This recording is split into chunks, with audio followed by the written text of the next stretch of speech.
Hello, my name is Benedict Beckeld. One of the tasks of the philosopher is often to question the gods of his society, and therefore he must speak of things that he dislikes and be polemical. Today, on the other hand, I would like to speak about something that I love, which becomes more important if one is often forced to be polemical. And today I'd like to talk about music, which I think probably most people love. I had discussed in my book Art and Aesthetics a while back why music, unlike the other art forms like literature or architecture, is a medium which peaked during what we call the time of classical music, and today is a lot less rich and a lot less syntactically complex. Even though we all have our personal tastes and preferences, which are perfectly legitimate, it cannot be said about the other art forms like poetry or painting or architecture that earlier work is intrinsically any better than modern work or contemporary work. This is especially true of architecture, in fact, because the architect is less prone to whatever prejudices of the era in which he lives, because his work has to be plainly useful to regular human beings. If they have no use, then they are no longer buildings, it's no longer architecture, but rather sculpture. And so because the architect has to keep one foot in the real world, as it were, he is less likely to be seduced by whatever fashionable pseudo-philosophies or postmodern outlooks happen to dominate his particular era. And the architect is forced by his medium to keep the human being, not himself, but his fellow human beings, in the center of his work. And that's why we can say of architecture that it has been alive and well in almost any era of history from antiquity to the present. Beyond the plastic arts, literature can also lend itself quite easily to rebirth and renewal, because just like the material of plastic arts is technology and physical materials, so too the material of literature is language. And language, just like physical raw materials or technology, is always evolving, which means that literature has a potential for constant renewal and for the rebirth of greatness in every era. And so the rise again of a new Homer or Shakespeare or Proust is not ontologically impossible. I'm a big Proust fan, as you can see. Music, on the other hand, is mathematical, and the fact that it's mathematical and therefore universal also makes it limited, which may be a bit paradoxical, but the fact that 2 + 2 = 4 is true everywhere means that it is static. And so too the syntactical structures of music are also static. Of course there are sounds today that were not known to our ancestors, such as the screeching of a car or the firing of a rocket, just as there will be sounds in the future that we today will never know, and these sounds can then be incorporated into a piece of music.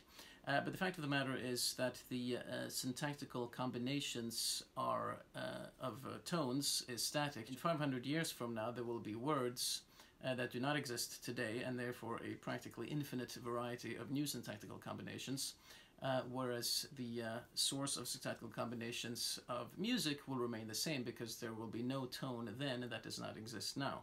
And so whereas a new Homer or a Shakespeare or Proust is in fact ontologically possible, the rise in the future of a new Beethoven is ontologically impossible. If we compare the matter again to other media, we find that, for example, in poetry, modern work is not often much less syntactically complex than earlier work. Now, we all have our personal preferences, of course, but no one would consider absurd the proposition that, for example, T.S. Eliot's work is any less rich than the work of John Donne 300 years earlier.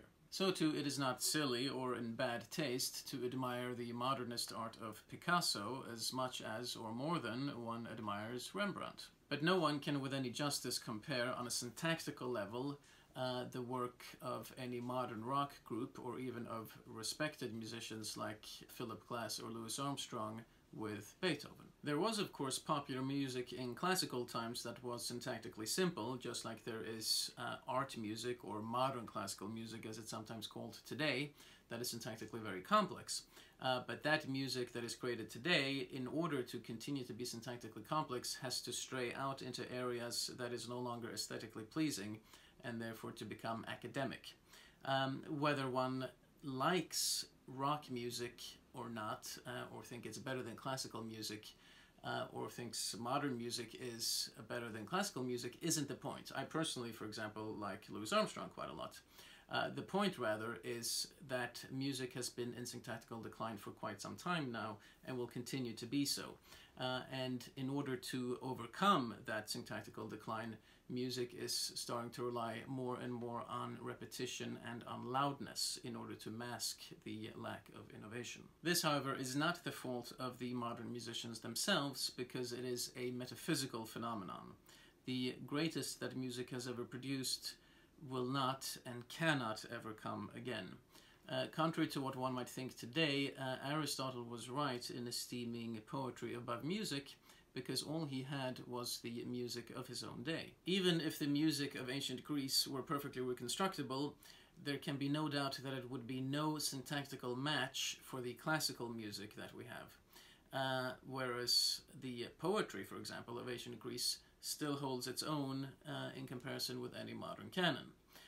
That is to say, whereas literature was always evolving and renewing itself syntactically and otherwise, music started low, reached a climax, and then slowly began to ebb away as the static source of syntactical structures began to be exhausted. One can argue, of course, that we should not define an art form by such intellectualist means as mathematical constructions. A piece of music, regardless of its complexity, or lack thereof, can have the ability to entrance us and to bring us into rapture. On some people, Bach has that effect.